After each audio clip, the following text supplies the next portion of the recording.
அடுத்ததாக யதார்த்த கவிஞர், பல வைரல் கவிதைகளுக்கு சொந்தக்காரர். இவர் திசைத்துறையில் இல்லாத கலைத்துறையில் இருந்திருந்தால் நவீன கவிஞராக, பாடலாசிரியராக, இசையமைப்பாளராக அவதாரம் எடுத்திருப்பார்.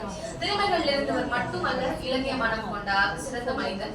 இவர்களின் படைப்பும் அடுத்து வரும் நாட்களில் வெளிவர வேண்டுகிறோம். பௌர்ணமி கிராபிக்ஸ் நிறுவனர் திரு முத்துப்பாண்டி ராஜா அவர்களை மேடைக்கு அழைக்கிறோம்.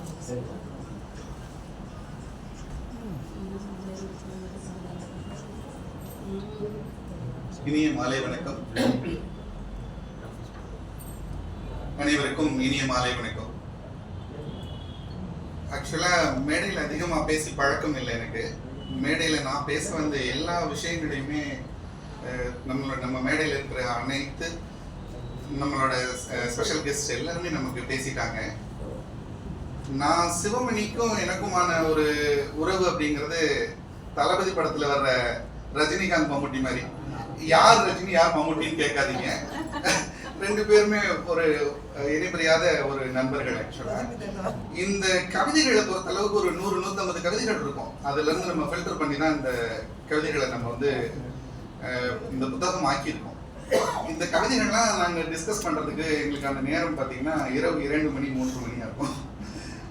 அதையும் நாங்கள் தொடர்ந்து அந்த கவிதையை பற்றி சிலாகிச்சு ரொம்ப நேரம் பேசுவோம். அந்த ஒரு கவிதை அப்படிங்கிறது ஒரு கவிதை இல்லை, அந்த ஒரு கவிதைக்கு கிட்டத்தட்ட ஒரு 2 மணி நேரங்கள் நம்ம பேசியிருப்போம். அதை பற்றி சிலாகிச்சு அதை பற்றி ரொம்ப மனம் உவந்து நம்ம நிறைய நேரங்கள் நாங்கள் பேசியிருப்போம். இப்போ சிவமணிக்காக 2 நாளைக்கு முன்னால் நான் ஒரு கவிதை எழுதினேன். விருதுகள் பெறாத கவிதை ஒன்று வீதி வழியே வந்து கொண்டிருக்கிறது.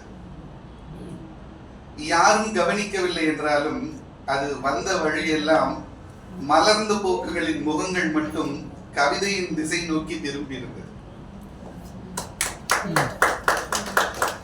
விருதுகள் பெறாத கவிதை ஒன்று வீதி வழியே வந்து கொண்டிருந்தது. யாரும் கவனிக்கவில்லை என்றாலும் அது வந்த வழியெல்லாம் மலர்ந்த பூக்களின் முகங்கள் மட்டும் கவிதையின் திசை நோக்கி திரும்பி இருந்தது. இந்த புத்தக ரிலீஸ் தான் நான் ஆக்சுவலா அப்படி சொல்லியிருந்தேன். இந்த புத்தகத்தை வாசிக்கக்கூடிய எல்லாரோட ஒரு நல் வாழ்த்துக்களும் சிவமணிக்கு கிடைச்சிக்கிட்டே இருக்கும். இனிமேல் பாருங்க, சிவமணியோட போன் வந்து பயங்கர பிஸியாவே இருக்கும், ரொம்ப என்கேஜா இருக்கும். நேற்று இரவு ரயில் பயணம். ஆக்சுவலா ரயில் பயணத்துல நாங்க வந்துட்டு இருக்கும் போது சிவமணிக்கு நம்ம நிறைய நேரங்கள் பேசிட்டோம். சிவமணிக்காக என்னால முடிஞ்சது ஒரு நிமிடத்துல ஒரு பாடல் தயார் பண்ணேன். ஆக்சுவலா ஒரு லிரிக் எழுதினேன்.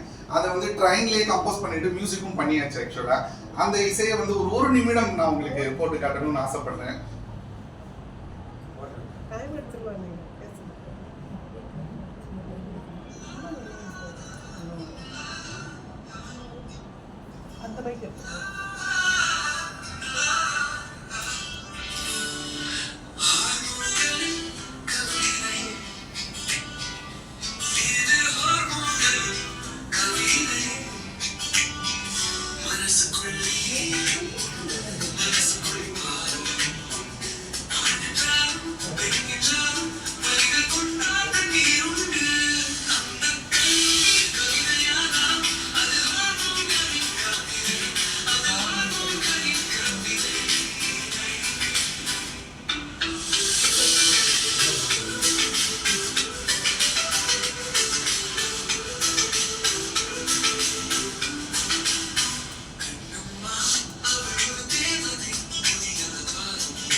ஒரு இந்த சாங்கை கம்போஸ் பண்றதுக்கு ஒரு 5 மினிட்ஸ் கூட ஆகல. இது ஏஐ தொழில்நுட்பத்தின் மூலியமா உருவாக்கப்பட்ட பாடல். இது இந்த வரிகள் எழுதுறதுக்கு எனக்கு ஒரு 20 நிமிடங்கள்ல இருந்து 25 நிமிடங்கள் தேவைப்பட்டிருக்கலாம். ஆனா அது பாடலை எனக்கு கம்போஸ் பண்ணி கொடுத்ததுக்கு அது 5 நிமிஷம் கூட எடுத்துக்கல. அந்த அளவுக்கு சிறப்பா எனக்கு அந்த தொழில்நுட்பம் உதவிச்சு. இனி அடுத்த காலம் வந்து தொழில்நுட்பத்தோட நம்ம சேர்ந்து பயணிக்கக்கூடிய காலத்துல தான் நம்ம இருக்கோம். இந்த தொழில்நுட்பமும் வளரணும். ஆனா எவ்வளவுதான் தொழில்நுட்பம் வளர்ந்தாலும் சிவமணி மாதிரியான கவிஞர்களை உருவாக்கவே முடியாது தொழில்நுட்பத்தால. சிவமணிக்கு நிறைய விருதுகள் கிடைக்கணும், எனக்கு அதுதான் ஆசை. ஆக்சுவலா சிவமணி வந்து அந்த ஏக்கத்தின் ஒரு பெரும் அவர்கிட்ட அந்த உள்ளுக்குள்ள அந்த ஏக்கம் இருந்துகிட்டே இருக்கு. ஆக்சுவலா நம்ம அந்த இடத்த அடையணும் அப்படிங்கிற ஒரு அச்சீவ்மெண்ட்ஸ்க்கு வேணும் அப்படிங்கிற ஒரு விஷயத்துல ரொம்ப எக்ஸ்பெக்டேஷன் உள்ள ஒரு மனிதர். அவர் நல்ல மனிதரும் கூட. வாய்ப்பளித்த அனைவருக்கும் நன்றி கூறி